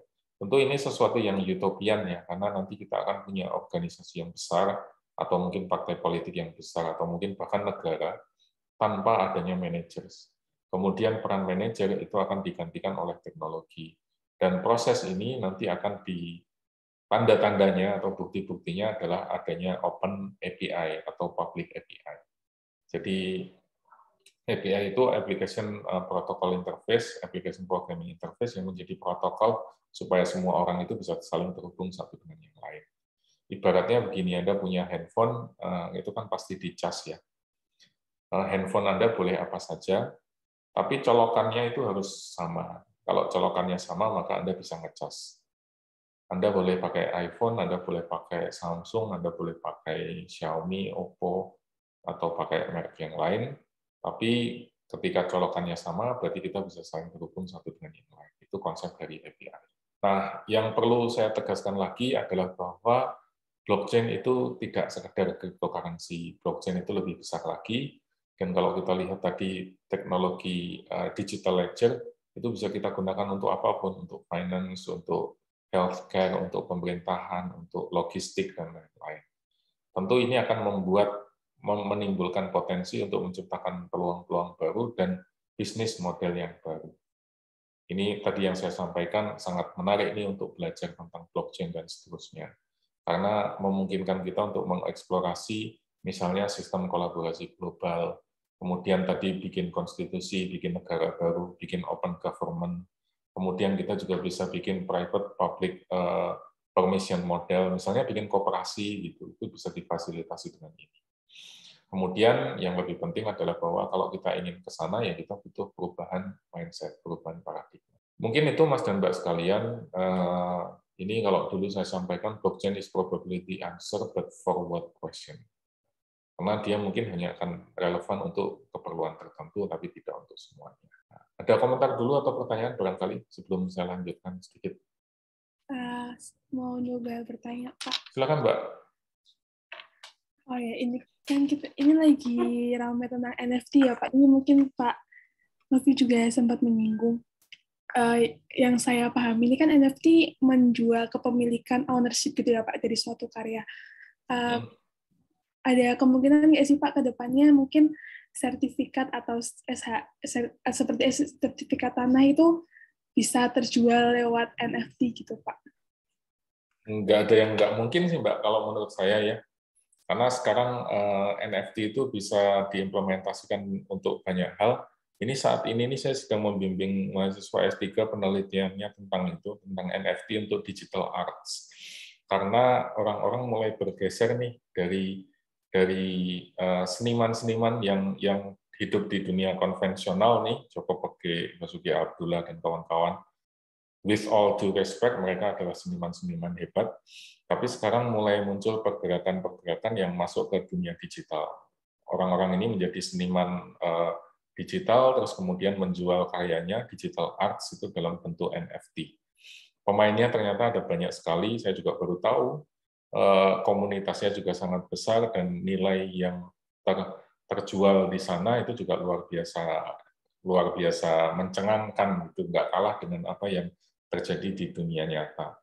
Nah, kedepannya menurut saya NFT akan relevan ya, dia bisa digunakan untuk banyak hal. Kemudian kalau tadi yang Anda sampaikan tentang sertifikat tanah dan lain-lain itu sudah diterapkan dalam bentuk smart contract, bukan dalam bentuk NFT tapi dalam bentuk smart contract. Kalau tidak salah di Peru ya, Amerika Latin pokoknya, itu mereka membuat sertifikat tanah itu dalam bentuk blockchain. Jadi kalau Anda lihat sertifikat tanah yang ada sekarang itu kan standar ya, kita bisa bilang standar. Tapi ketika dia dimasukkan dalam blockchain, kita bisa memasukkan informasi seperti koordinat Google Map-nya. Kemudian informasi seperti misalnya di bawahnya itu ada kandungan emas, ada kandungan minyak bumi, dan lain-lain. Misalnya itu disertifikasi oleh Sukovindo, tanahnya mengandung mineral A, B, C, D, dan seterusnya. Kan bisa mempengaruhi harga. Ya. Kemudian kalau dalam Islam ini dikaitkan dengan hukum waris. Misalnya tanah itu milik si A gitu. Si A ini punya 2 anak laki-laki, 1 anak perempuan. Maka kalau karena si A ini menggunakan si A ini beragama Islam, ada aturan hukum waris dalam agama Islam, nanti ketika si A meninggal otomatis tanahnya ini sekian untuk si anak pertama, sekian untuk anak kedua, sekian untuk anak ketiga, dan seterusnya. Sehingga tidak terjadi dispute antara satu dengan yang lain. Kemudian di Amerika Latin tadi juga sudah diterapkan itu untuk untuk pengentasan kemiskinan. Kenapa begitu? Karena orang miskin itu kan bukan karena tidak punya penghasilan ya. Orang miskin itu mereka punya penghasilan, tetapi mereka tidak punya aset. Nah, kita tahu kan kalau mau beli tanah itu mahal. Misalnya, dan beli tanah itu kan nggak bisa kecil. Beli tanah itu minimal ya 40 meter persegi, 100 meter persegi, yang itu butuh dana puluhan juta atau bahkan mungkin ratusan juta. Orang miskin kan nggak mungkin punya. Oleh karena itu mereka memecah tanah itu dalam token yang terbagi ya. Misalnya kita punya tanah yang luasnya 100 meter persegi, terus kemudian dibagi dalam 100 token. 100 token ini terserah Anda mau Anda mau beli berapa, misalnya Anda bisa beli 2 token, 3 token, tergantung uang yang Anda miliki. Lalu tanah ini tadi ya, 100 meter persegi ini digunakan untuk misalnya disewakan jadi ruko, atau atau dikelola jadi lahan pertanian, atau dibikin jadi kolam lele misalnya. Terus kemudian nanti hasilnya dibagi ke 100 token tadi. Kalau Anda punya 2, ya berarti 2 kali 2. Kalau Anda punya 5 token, dikali 5. Dan ini terbukti sangat membantu untuk pengentasan kemiskinan. Karena orang yang miskin itu jadi punya kesempatan untuk punya aset produktif dalam bentuk. Gitu mungkin, Mbak, jawaban saya. Baik, Pak. Terima kasih. Satu hal lagi mungkin ya terkait dengan tadi walaupun blockchain itu dianggap sebagai sesuatu yang bagus gitu, tapi kita perlu lihat nih efisiensi energi, karena tadi saya sampaikan juga kan sedikit tentang dia expensive, dia slow ya. Nah, menurut riset yang dilakukan oleh David Costanaro dan Anthony Duer, cost dari penggunaan internet itu sesungguhnya cukup mahal dari sisi konsumsi energi. Ketika kita menghabiskan data, misalnya 1 gigabit yang kita kirim atau kita terima itu ekuivalen dengan 5 kWh energi yang dibutuhkan. 5 kWh itu rata-rata sekitar 0,5 US dollar. Setengah dolar itu ya berarti sekitar 8.000 kali ya, 8.000, 9.000 untuk setiap gigabit data yang kita gunakan. Kok bisa begitu? Nanti akan saya ceritakan. Tapi intinya adalah bahwa saat ini hidup kita kan sangat tergantung pada internet. Ya. Kemarin saya tunjukkan bahwa mobile device, smartphone itu sudah menjadi infrastruktur digital kita. Kita sangat tergantung kehidupannya pada keberadaan internet dan infrastruktur digital yang lain. Dan saat ini kita tahu ini masih dikuasai, didominasi oleh Amerika Serikat, kemudian ada Cina, ada Rusia, ada India, dan Jepang.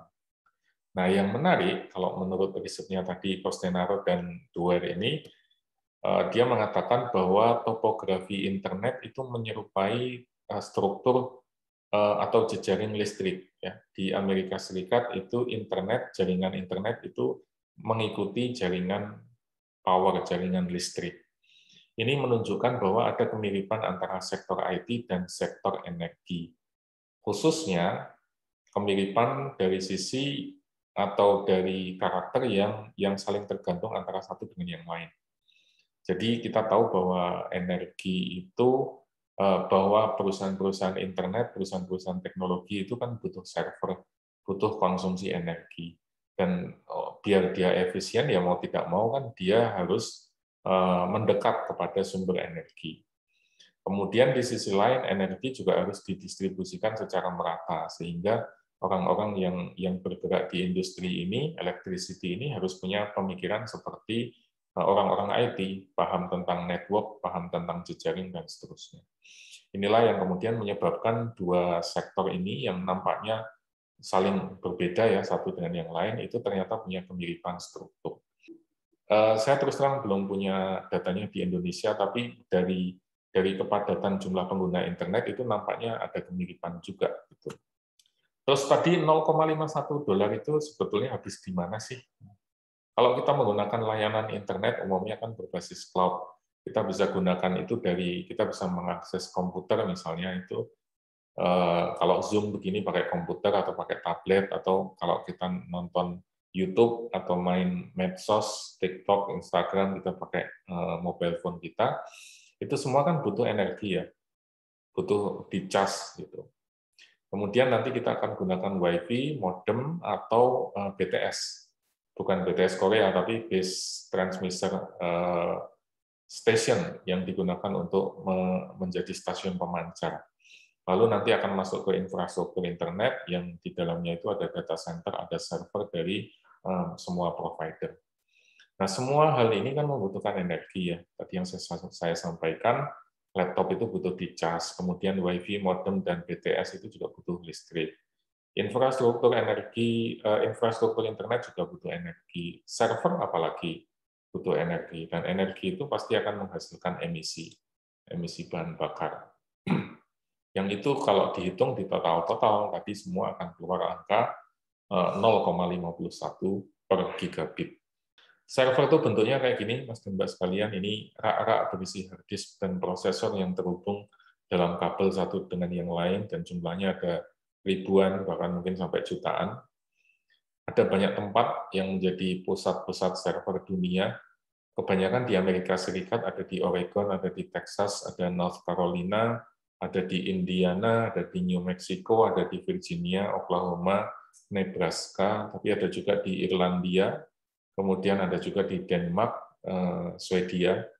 Lalu saat ini energi yang kita gunakan kan masih tergantung ya pada Nah, saat ini kan energi yang kita gunakan itu masih tergantung pada sumber yang tidak terbarukan.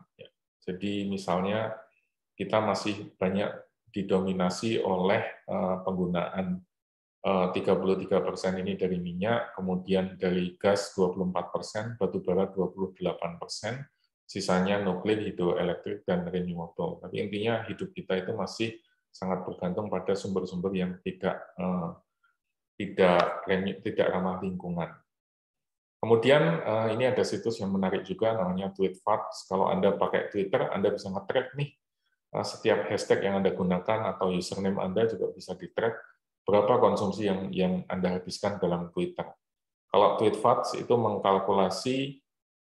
menghitung setiap 0,2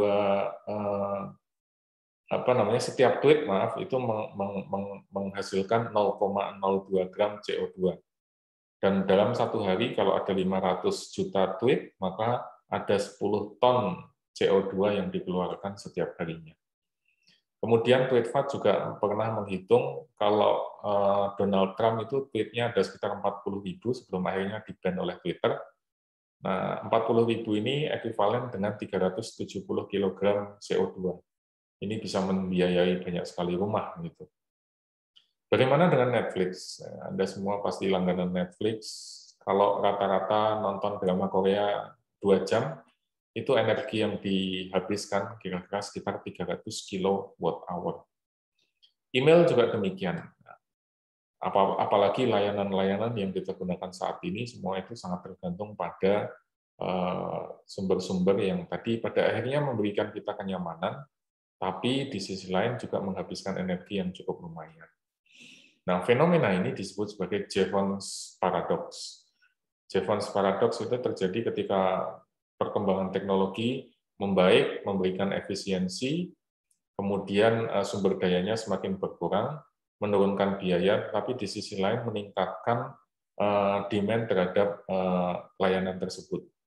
Contoh ya, misalnya kita sekarang lagi pandemi, kemudian kita nggak bisa nonton ke bioskop, ya walaupun bioskop sebagian udah dibuka ya, tapi let's say kita belum bisa ke bioskop. Kemudian orang sudah nyaman dengan Netflix, dengan layanan digital. Maka konsumsi energi untuk kita keluar, kita bepergian, kita jalan ke ke bioskop dan lain sebagainya itu memang turun. Tetapi di sisi lain karena kita menggunakan Netflix, maka energi yang dikeluarkan dari sisi penggunaan Netflix itu meningkat. Sehingga pada akhirnya ya kita tidak melakukan sesuatu yang sustainable. Sama-sama menghabiskan energi.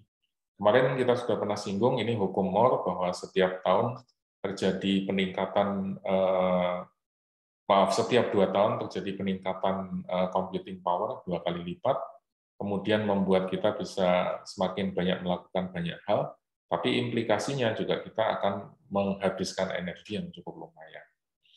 Ini ada situs Web Neutral Project atau Carbon Neutral website yang menunjukkan situs kita ini punya sustainability atau enggak gitu. Dan di sini kita juga bisa menggunakan situs lain, Ecotree misalnya, kita bisa menggunakan ini untuk menghitung berapa konsumsi energi yang kita gunakan dari aktivitas di internet. Misalnya browsing atau nonton YouTube atau media sosial dan lain-lain.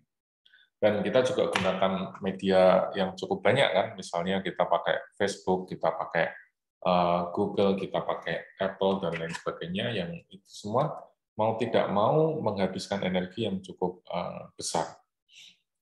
Nah, salah satu yang barusan mengemuka adalah ini nih, Facebook yang bulan lalu kalau tidak salah bulan lalu yang mengalami outage ya, atau kehilangan daya begitu.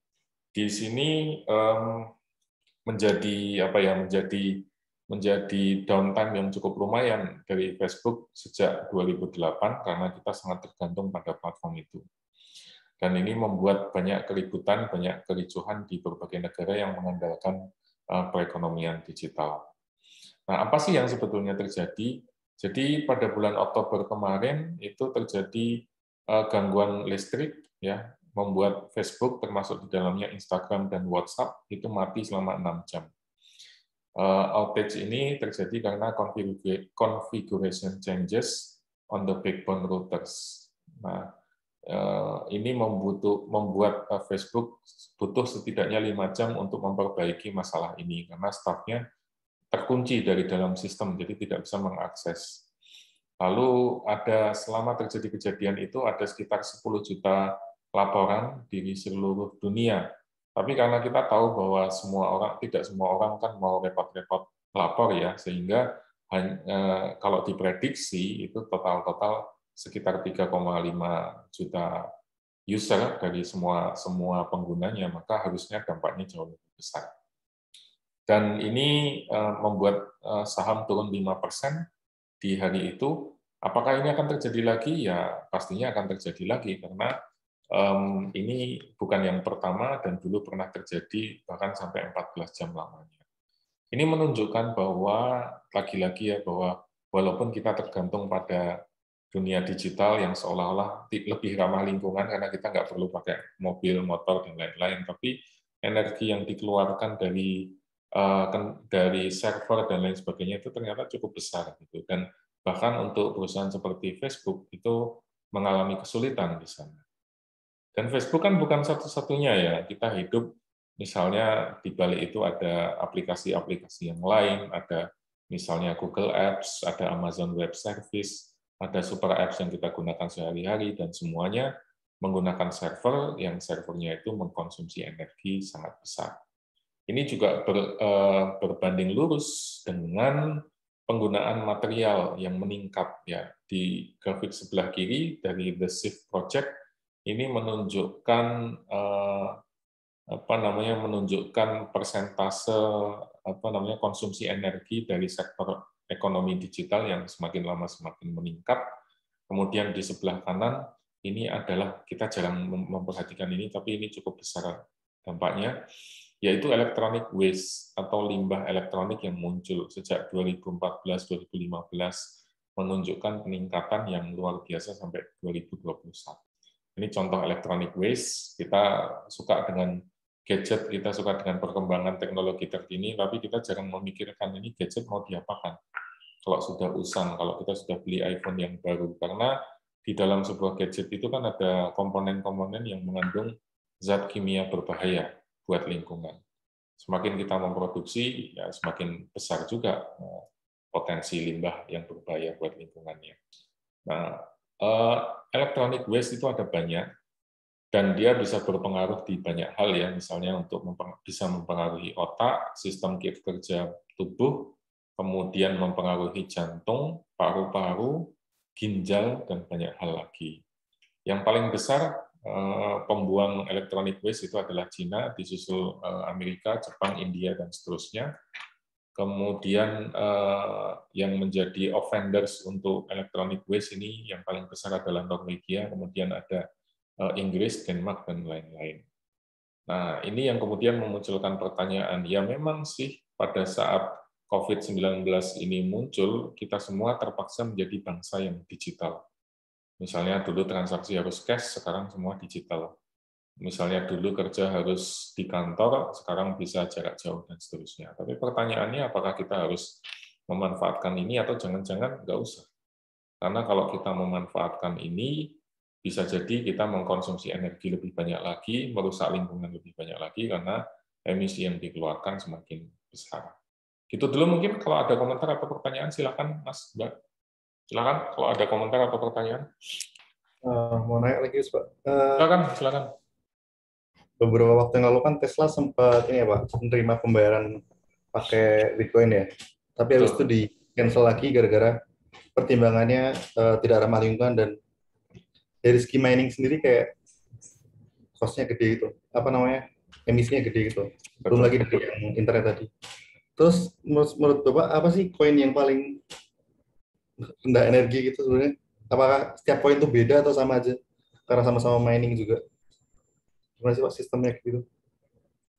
Oke. Kalau dibilang yang paling bagus, belum ketemu ya Mas. Intinya, kalau yang menggunakan sistem proof of work, dia adalah yang paling boros energi. Dia yang paling mengkonsumsi banyak energi. Kalau model koin, kan itu tergantung konsensus mekanismenya. Jadi bukan tergantung koinnya apa, tapi mekanisme konsensus yang digunakan. Kalau dia menggunakan proof of work, dia akan sangat mengkonsumsi banyak energi. Kalau menggunakan proof of stake, dia lebih sedikit. Tapi apa yang paling efisien itu juga masih dalam penelitian ya, karena banyak mekanisme atau konsensus yang bermunculan, dan masih coba dihitung nih, masih coba dibandingkan. Kita baru tahu, kita baru bisa memastikan yang paling boros ya Bitcoin karena menggunakan proof of work. Kalau yang paling efisien masih ongoing nih, saya belum bisa memberikan jawaban yang positif gitu, Mas Jiki. Proof of work itu apa sih Pak? Sama proof of stake itu? Tadi kan sudah dijelaskan ya, jadi proof of work dan proof of stake itu adalah mekanisme yang dilakukan untuk memastikan keutuhan dari sebuah blockchain. Ada banyak mekanismenya, tapi yang paling populer adalah proof of work dan proof of stake. Kalau di proof of work itu membutuhkan proses yang namanya mining, karena kita harus memproduksi tadi nonce dan lain sebagainya. Karena setiap blok itu kan ada nonce-nya dan lain-lain. Nanti rekaman ini Anda tonton lagi deh, di situ sudah saya jelaskan tadi bagaimana mekanisme itu bekerja. Cuman intinya adalah bahwa kalau kita menggunakan proof of work, maka kita perlu memverifikasi semua chain yang ada di setiap transaksi ini. Nah, itu kan membutuhkan proses yang lama nih, karena di dalam ini ada nonce, ada kode, atau ada algoritma yang harus kita pecahkan. Dan itu membutuhkan komputasi, makanya dia butuh waktu yang lama, butuh computing power yang besar, dan menghabiskan energi yang cukup besar. Proof of stake itu agak berbeda. Kalau proof of work tadi di Bitcoin, kalau proof of stake ini Ethereum. Nah, di sini yang dianggap terverifikasi adalah orang yang punya kekayaan ya, yang punya stake gitu ya. Yang punya stake. Jadi kalau saya punya Ethereum lebih banyak, maka saya dianggap lebih kredibel. Kalau di Bitcoin tadi, yang dianggap lebih kredibel adalah yang bisa melakukan kalkulasi lebih panjang untuk menelusur atau melacak blockchain yang panjang tadi. Makin panjang Anda bisa menelusur, itu Anda akan makin kredibel. Tapi konsekuensinya kan Anda butuh computing power yang besar. Di Ethereum, Anda tidak perlu melakukan itu, tapi cukup melihat siapa yang punya paling banyak. Gitu. Kalau Anda punya banyak, asumsinya Anda legitimate, sehingga Anda bisa diverifikasi. Jadi kalau Anda punya Ethereum lebih banyak, proses verifikasinya lebih cepat. Kalau Anda punya Ethereum lebih sedikit, proses verifikasinya lebih sedikit. Ini masih menghabiskan energi, tapi lebih efektif atau lebih ramah lingkungan bila dibandingkan dengan Bitcoin. Ini yang sering menjadi concern kita bersama, kalau menggunakan proof of work, itu kan kalkulasinya ke semua titik, semua lini. Kemudian kalau proof of stake itu lebih terbatas, karena tadi tergantung persentase berapa yang dimiliki ya. Sehingga kalau di proof of work, di Bitcoin itu dulu pernah di riset, diteliti sekitar konsumsi energinya Bitcoin itu hampir sama dengan satu negara Swedia. Itu mungkin Mas Diki, mudah-mudahan menjawab ya. Nanti dibaca kembali, saya sudah jelaskan tadi tentang proof of stake dan proof of work. Dan ada konsensus-konsensus yang lain juga. Nah, ini tadi yang kemudian kembali lagi relevansinya ke masalah energi dan sustainability, bahwa di 2017 saja itu orang-orang yang menambang Bitcoin, mining ini bisa menghasilkan 5 quintillion, 5 dengan 18 angka cryptographic bit setiap detiknya. Ini luar biasa besar. Dan untuk melakukan ini, kita membutuhkan power sekitar 500 MW. Cukup untuk membiayai 325.000 rumah. Makanya mining itu dilakukan di negara-negara yang energinya masih murah, biasanya disubsidi, atau di negara-negara yang berkembang dan negara-negara yang regulasinya tidak terlalu ketat. Ini dulu pernah dihitung, satu Bitcoin transaction itu setara dengan 5.000 kali Visa transaction, karena Visa lebih efisien, lebih cepat, sehingga kayaknya masih belum mungkin untuk Bitcoin bisa menggantikan Visa atau Mastercard sebagai payment gateway. Nah, ini adalah contoh tempat-tempat yang digunakan untuk menambang Bitcoin atau Bitmain. Di dalamnya ini ada banyak sekali, ribuan atau mungkin jutaan mesin yang sengaja digunakan untuk melakukan mining tadi. Kita nggak tahu lokasinya, tapi banyak yang mengatakan itu ada di Cina, ada di kepulauan-kepulauan yang remote, yang jauh, kemudian biasanya di wilayah-wilayah subtropis, karena iklimnya dingin sehingga energi yang diperlukan untuk mendinginkan ini jauh lebih murah. Lalu tadi yang electricity cost-nya lebih murah dan internetnya cukup cepat. Itu populer untuk melakukan penambangan ini.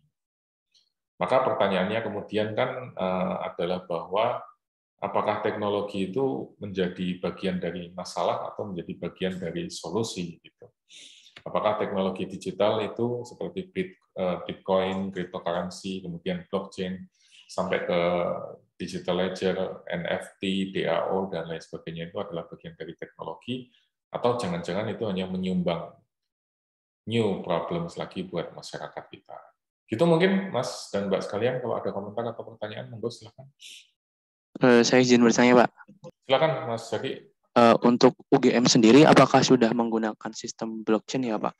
Mengingat kemarin di BMKM sendiri ada postingan mengenai katanya ada kebocoran data di salah satu website di UGM, seperti itu. Setahu saya sih belum ya, kalau digunakan untuk organisasi. Kalau untuk penelitian, riset, mahasiswa kegiatan itu mungkin sudah banyak, tetapi kalau untuk diterapkan dalam organisasi kayaknya belum. Kemudian masalah kebocoran data itu kan banyak ya masalahnya. Bukan soal bukan soal teknologi yang digunakan, tapi kadang-kadang kan soal prosedurnya. Misalnya saya menggunakan password yang mudah ditebak, kemudian saya mengaksesnya menggunakan WiFi gratisan yang terbuka, kemudian saya mengaksesnya sembrono, meninggalkan cookies dan lain sebagainya yang mudah untuk ditelusur dan lain-lain. Jadi kebocoran data itu tidak berhubungan langsung dengan teknologi yang digunakan, tapi lebih kepada SOP ya, behavior perilaku kita dan seterusnya. Itu mungkin Mas Zaki. Setahu saya belum ada kalau untuk organisasi.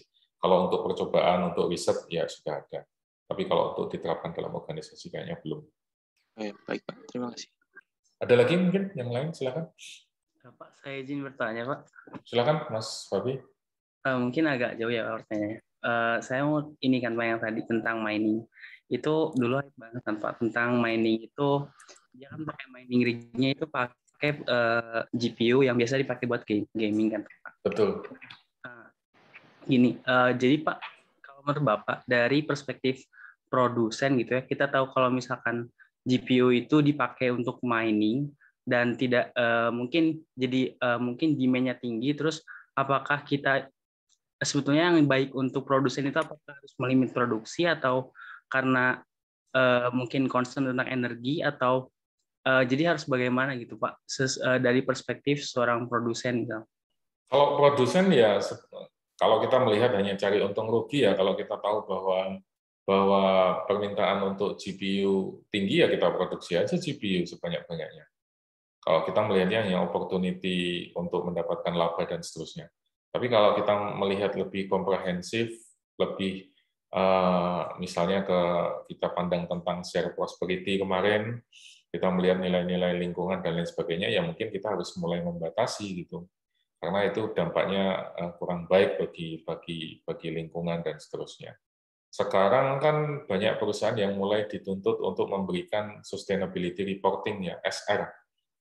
SR itu tidak hanya soal lingkungan saja, tapi juga misalnya penggunaan banyaklah indikatornya. Jadi Anda diminta untuk menunjukkan berapa energi yang Anda gunakan, Anda pakai konsumsi listriknya berapa kilowatt hour, air yang digunakan, limbah nanti diolah seperti apa, sampai soal komposisi perempuan dalam perusahaan, dalam BOD, dan lain sebagainya.